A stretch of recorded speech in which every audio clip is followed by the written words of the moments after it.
Assalamualaikum warahmatullahi wabarakatuh. Kita bahas beberapa contoh soal tentang bab tekanan dan suhu termodinamika ya.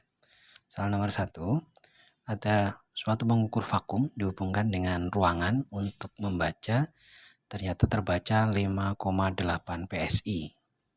Ini hasil pengukuran oleh vakum ya.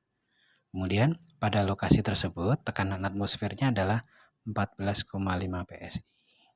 Pertanyaannya, tentukan tekanan absolut ruangan tersebut. Oke, yuk kita bahas soal ini. Mari Anda ingatkan tentang grafik pada tekanan. Kita mengenal ada tekanan mutlak 0, P sama dengan 0 PSI. Kemudian misalnya di sini adalah tekanan atmosfernya, P atmosfer, yang pada soal ini besarnya adalah 14,5 PSI ya. Oke, kalau kita mengukur tekanan pada sebuah ruangan tertentu dengan alat ukur tekanan, hasil pengukurannya itu disebut sebagai tekanan gauge-nya. Harganya di atas tekanan atmosfer. Nah, ini disebut dengan P gauge-nya. Tekanan gauge. Nah, kalau ditanya berapa tekanan absolutnya, maka kita hitung mulai dari 0 hingga sampai ke ujung dari P gauge-nya. Nah, ini dia. Ini P absolutnya. Jadi P absolutnya adalah P atmosfer ditambah dengan hasil pengukuran P gauge-nya tadi ya. Tapi kalau yang pakai adalah pengukur vakum, maka arah vektor tekanannya itu, gambar vektornya itu ke bawah kalau vakum itu. Jadi dia di bawah tekanan atmosfer. Jadi contohnya kalau kita gambarkan P vakumnya itu di sini posisinya, maka P absolutnya dihitung dari 0 sampai pada ujung P vakum tadi. Nah, ini adalah harga P absolutnya. Jadi P absolutnya adalah P atmosfer kita kurangi dengan P vakumnya. Seperti pada soal ini. Sehingga besarnya tekanan absolut pada soal ini sama dengan P atmosfer kita kurangi dengan P vakumnya. Berapa besarnya? P atmosfernya adalah 14,5 PSI. Kita kurangi dengan P vakumnya 5,8. Sehingga hasilnya adalah 8,7 PSI. Ini nomor 1. Kita lanjutkan ke nomor 2. Nomor 2 soalnya seperti ini. Pada sistem silinder piston berisi gas, massa pistonnya adalah 60 kg, jadi diketahui massa piston 60 kg. Kemudian luas penampang piston tersebut adalah 0,04 meter persegi. Jika tekanan atmosfer adalah 0,97 bar, maka tentukanlah tekanan gas dalam silinder tersebut. Ya, jadi ini ada sistem silinder dengan piston. Pak Rianto gambarkan, ini ada silindernya, kemudian ada piston. Nah, yang ada di bawah piston ini adalah gasnya. Oke. Kemudian piston ini memiliki luas penampang sebesar 0,04 meter persegi. Kemudian masanya adalah 60 kg. 60 kg. Dan ada tekanan dari luar, tekanan atmosfer sebesar 0,97 bar. Nah, yang ditanya adalah P gas yang ada di silinder ini berapa? Kalau kita gambarkan sistem kesetimbangan di sini, maka ada gaya berat dari piston, kemudian ada gaya tekan gas mendorong piston ke atas, dan ada gaya yang dihasilkan oleh tekanan atmosfer.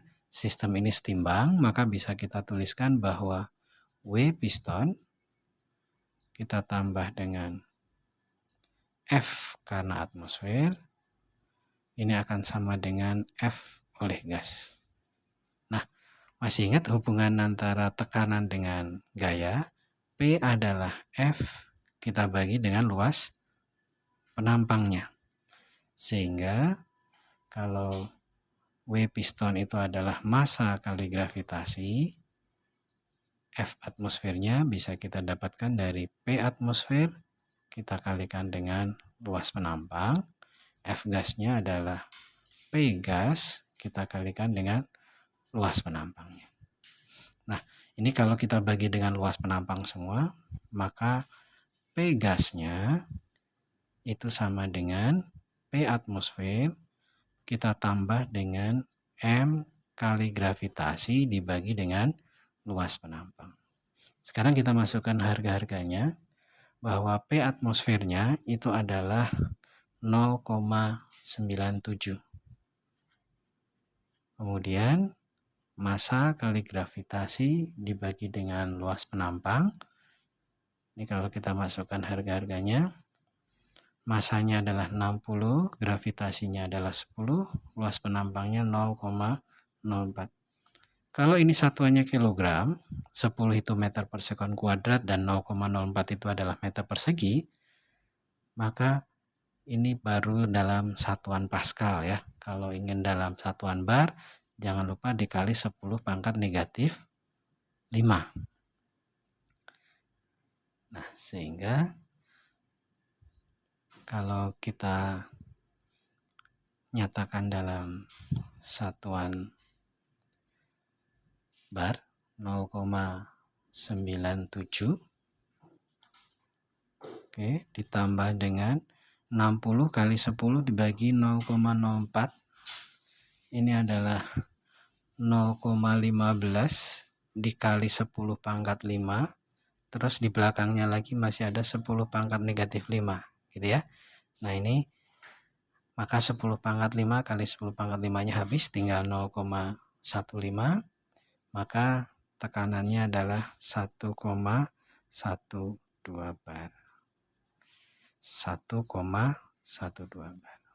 Oke, ini adalah soal tentang tekanan gas pada silinder. Berikutnya tentang manometer.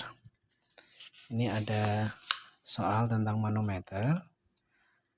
Ada tabung yang berisi gas dihubungkan dengan kolom manometer yang diisi pada dengan zat cair tertentu yang Sg-nya pada harga 0,85. Oke. Nah, kita lihat tinggi beda permukaan pada manometer sejauh hanya ini sebesar 55 cm. Kemudian tekanan atmosfer udara saat itu adalah 96 kPa. Pertanyaannya, maka tekanan gas di dalam silinder ini berapa? Yuk, kita kerjakan.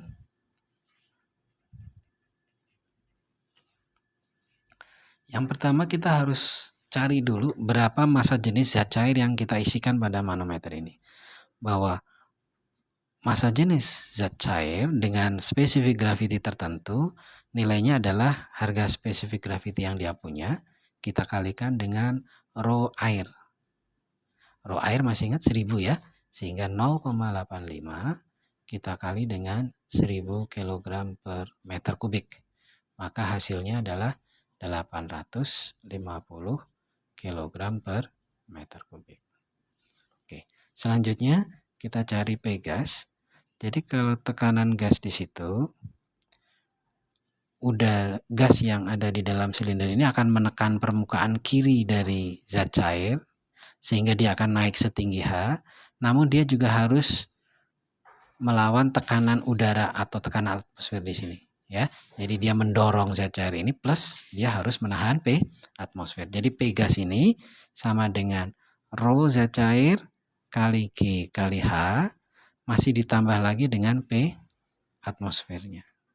Oke, sekarang kita masukkan harga-harganya. Rho zat cairnya adalah 850 dikali dengan gravitasinya adalah 10 meter per sekon kuadrat. hanya 55 cm, berarti 0,55 meter, ditambah dengan tekanan atmosfernya adalah 96 kilopascal. Oke, harga rho GH di sini satuannya nanti dalam pascal. Ini kalau kita kalikan kita dapatkan 4675 pascal ditambah dengan 96 kilopascal. Kita samakan dulu satuannya, maka yang depan adalah 4,7 kilopascal. Pak Arianto bulatkan satu angka di belakang koma, ditambah dengan 96 kilopascal, maka tekanan gas di dalam silinder itu adalah 100,7 kilopascal. Oke, selanjutnya kita beralih ke suhu. Nah, ini ada soal seperti ini. Selama proses pemanasan, suhu sistem naik 10 derajat Celcius. Nah, tunjukkan kenaikan ini dalam skala yang lain, yakni Kelvin, Fahrenheit, dan Rankine. Oke, Pak Arianto akan ingatkan dulu tentang skala-skala suhu yang ada. Kita mengenal beberapa skala suhu ya, Celsius, kemudian Kelvin, kemudian Fahrenheit, dan terakhir adalah Rankine. Masih ingat? Celsius itu titik beku air adalah 0, mendidih adalah 100 titik didih air. Kemudian kalau Kelvin, 0 derajat Celcius itu setara dengan 273. Dan 100 Celcius itu setara dengan 373 Kelvin. Untuk Fahrenheit, titik terendahnya adalah 32 dan skala tertinggi pada angka 212 derajat Fahrenheit. Kemudian untuk Rankine 460, skala tertinggi angka pada Rankine adalah 640 derajat Rankine. Nah, dari sini kita bisa lihat skala pada Celsius itu ada 100, Kelvin juga ada 100, Fahrenheit ada 180 skala, jadi ini ada 180 skala. Demikian pula pada Rankine juga 180 skala. Maka kalau kita buat perbandingan skala mereka, perbandingan skala antara perbandingan skala Celsius, Kelvin, dan Fahrenheit dan Rankine, maka perbandingan mereka ini adalah 1, 1,8, 1, 1,8. Gitu ya perbandingan mereka. Nah, sehingga karena Celsius dengan Kelvin itu sebenarnya perbandingan skalanya sama, maka delta atau kenaikan suhu pada Celsius itu setara dengan delta atau kenaikan suhu pada Kelvin. Demikian pula untuk kenaikan suhu pada Fahrenheit itu akan sama dengan kenaikan suhu pada Rankine. Karena perbandingan mereka sama-sama 1,8. Nah, namun kalau kita ingin membandingkan kenaikan suhu pada Fahrenheit terhadap Celsius misalnya, maka derajat perubahan atau kenaikan suhu Fahrenheit itu 1,8 kalinya kenaikan suhu pada Celsius. Demikian pula kenaikan suhu pada Rankine, kalau kita bandingkan dengan kenaikan suhu pada Kelvin, itu juga 1,8 kalinya. Jadi delta T pada Rankine adalah 1,8 kali delta T pada Kelvin. Kita kembali kepada soal. Jadi pada sistem itu kenaikan untuk suhu derajat Celcius itu naik 10 derajat Celcius. Maka kalau dinyatakan dalam Kelvin, jadi delta T pada Kelvin karena sama, maka jawabannya juga 10 derajat. Sedangkan delta T untuk Fahrenheit, karena perbandingannya 1:8 banding 1 berarti 1,8 dikali delta T-nya Celsius. Jadi 1,8 dikali 10. Jadi hasilnya adalah 18 derajat. Demikian pula kenaikan suhu kalau pada Rankine. Karena perbandingannya 1,8 banding 1, maka nilainya setara dengan 1,8 dikali kenaikan suhu pada Celsius. sehingga sama dengan 1,8 kali 10. Jadi sama dengan 18. Oke, demikian. Nanti kita lanjutkan pada pokok bahasan yang lain. Terima kasih.